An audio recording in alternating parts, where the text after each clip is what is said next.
3. Assalamualaikum warahmatullahi wabarakatuh. Perkenalkan, kami dari kelompok sistem terdistribusi. Di sini kami akan membahas konsep web service.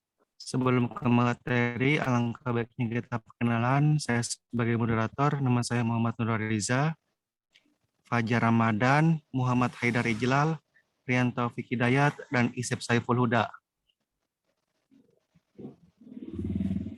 Next.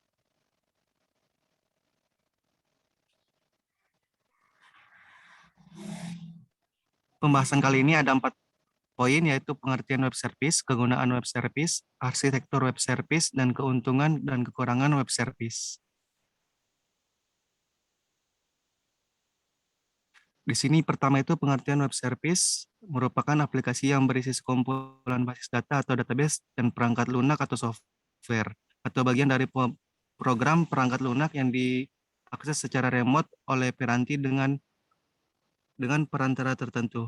Melalui web service memungkinkan pengguna untuk mengatasi permasalahan berupa interoperability dan mengintegrasikan sistem berbeda.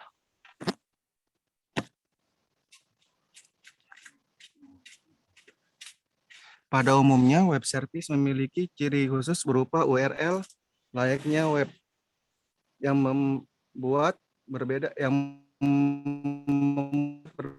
berbeda adalah interaksi yang diberikan oleh web service itu sendiri. URL pada web service hanya mengandung sekumpulan informasi, perintah, dan konfigurasi. Yang poin kedua itu web service mampu menukar tanpa memandang sumber database, bahasa yang digunakan, dan pada platform apa data tersebut dikonsumsi. Kemampuan itulah yang memungkinkan web service menjadi jembatan penghubung untuk berbagai sistem. Next. Selanjutnya akan dibahas oleh Fajar Ramadan. Ya, terima kasih Eja. Selanjutnya, sebuah web service dapat didefinisikan sebagai berikut. Yang pertama, aplikasi client server atau komponen aplikasi untuk komunikasi. Kemudian, metode komunikasi antara dua perangkat melalui jaringan. Sistem perangkat lunak untuk komunikasi antar mesin ke mesin. Lalu, kumpulan standar atau protokol untuk bertukar informasi antara dua perangkat atau aplikasi. Nah, di sini ada kegunaan dari web service. Web service dapat membantu perantara pada integrasi platform sepanjang eksekusi mesin virtual, integrasi antara web dan OO middleware, integrasi dari aliran kerja terisolasi dan service, dan CFI service. Pertukaran data pada aplikasi yang berbeda-beda. Kemudian format penggunaan terbuka untuk semua platform, lalu menggunakan standar-standar atau membuka service sekali dan mempunyai pemakai banyak. Di sini ada kegunaan web service, yaitu ada routing dan pengiriman, security, management and monitoring, skema and service design, akselerasi, kemudian mudah untuk mengembangkan dengan semantic transport. Lalu terbuka, standar-standar berbasis teks, pencapaian modular, tidak mahal untuk diimplementasikan atau relatif, mengurangi biaya integrasi aplikasi enterprise, lalu implementasi yang incremental.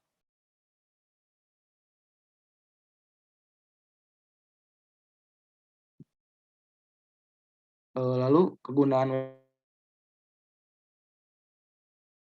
web service terletak pada interoperabilitas tinggi dan penggunaannya yang dapat diakses kapanpun dari manapun selama mesin kita terhubung oleh jaringan internet. Web service dapat diakses melalui protokol terbuka yang memanfaatkan web melalui Simple Object Access Protocol atau SOAP dengan bahasa Web Service Description Language dan terregistrasi dalam Universal Discovery Description and Integration.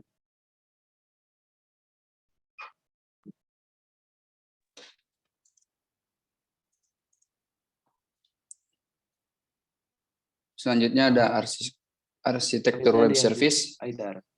Ya, terima kasih Bapak Fajar. Selanjutnya arsitektur web service.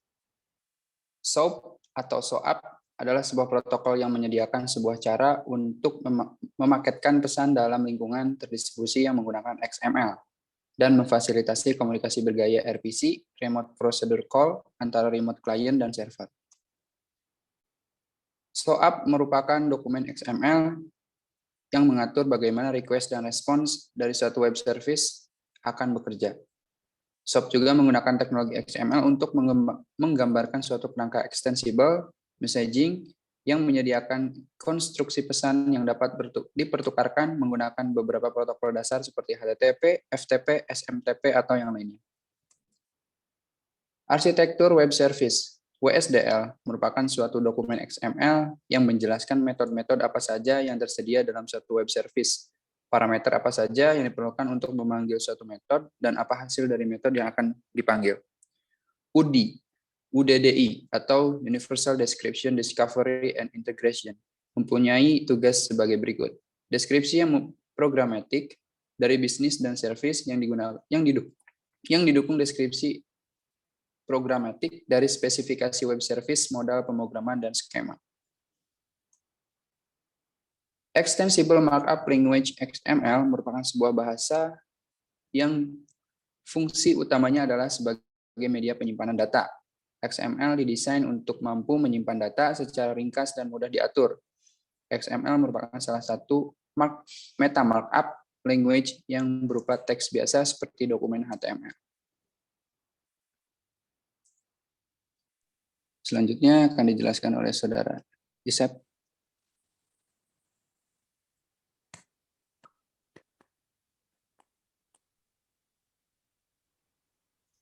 Oke, di sini selanjutnya ada arsitektur web service. Yang pertama, arsitektur XML web service mendefinisikan mekanisme standar untuk menyediakan sumber daya melalui pengiriman pesan XML. Lalu yang kedua itu untuk mengakses sumber daya hanya dengan mentransmisikan pesan-pesan XML melalui protokol standar seperti TCP, HTTP, dan SMTP. Lalu ada XML Web Service, itu sendiri merupakan jenis layanan yang data dan menggunakan protokol HTTP untuk komunikasi datanya. Nah, dengan menggunakan XML sebagai format dokumennya akan memungkinkan web service dalam berkomunikasi antar aplikasi dan platform yang berbeda.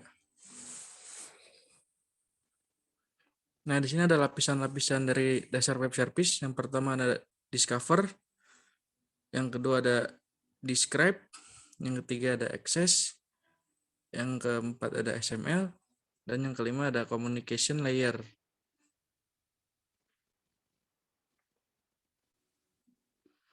Nah, sedangkan tahap-tahap pengembangan web service itu sendiri adalah yang pertama discover untuk browse registry UD untuk mencari web service yang sudah ada untuk integrasi. Yang kedua, create or transform untuk web service dari project-project yang ada. Nah, build, satukan artifak yang ada sebagai SOAP dan service HTTP dan jabarkan pada WSDL. Lalu yang keempat, deploy. Nah, itu aplikasikan menjadi server aplikasi web share atau Tomcat. Nah, yang kelima ada test, itu untuk uji coba web service baik lokal ataupun secara remote. Yang keenam ada develop. Nah, itu bangun contoh aplikasi untuk memberi masukan dalam membuat aplikasi klien web service. Yang terakhir publish, untuk mempublikasikan atau upload web service pada bisnis registry UD. Di sini ada arsitektur web service. Ada web service mencakup sistem yang berbeda-beda. Nah, tapi biasanya penggunaannya memanfaatkan SOAP dengan format data XML yang digambarkan menggunakan WSDL. Ada web service sepenuhnya berdasarkan standar web dan XML. Nah, web service dapat membantu perantara pada integrasi platform sepanjang eksekusi mesin virtual untuk integrasi antar web dan OO middleware. Untuk integrasi dari aliran kerja terisolasi dan service web, service flow length, dan WSFL. Lalu pertukaran data pada aplikasi yang berbeda-beda. Nah, masa depan standarisasi dari info konteks antara web service dan klien integrasi service horizontal. Selanjutnya dijelaskan oleh Bapak Isep Saipul Huda. Terima kasih, Saudara Rian. Selanjutnya yaitu melanjutkan arsitektur web service. Web service menggunakan XML sebagai format dokumen dalam melakukan pertukaran datanya. Karena XML merupakan suatu format dokumen yang berbasis teks. Selanjutnya, maka web service memungkinkan berlangsungnya komunikasi antara aplikasi yang berbeda dengan platform yang berbeda pula dan dapat penyedia.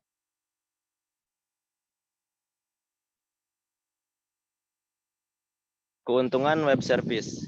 Web service menyediakan interoperabilitas antara berbagai aplikasi perangkat lunak yang berjalan pada platform yang berbeda. Kemudian web service menggunakan standar dan protokol yang bersifat terbuka.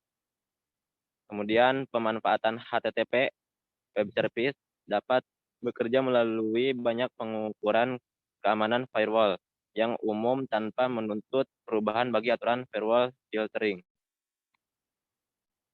Keuntungan web service selanjutnya yaitu web service mengizinkan perangkat lunak dan service dari perusahaan dan lokasi yang berbeda untuk dikombinasikan. Web service mengizinkan penggunaan kembali service dan komponen di dalam suatu infrastruktur. Selanjutnya, web service dapat secara bebas digunakan. Dengan demikian, memudahkan suatu pendekatan terdistribusi ke pengintegrasian aplikasi. Kekurangan dari web service. Yang pertama, karakteristik standar web service saat ini masih dalam tahap pengembangan awal dibandingkan dengan open standar komputer terdistribusi yang lebih matang seperti Corba. Yang kedua, web service dapat saja memiliki kinerja yang lemah dibandingkan dengan pendekatan terdistribusi lainnya seperti RMI, Corba, atau DECOM.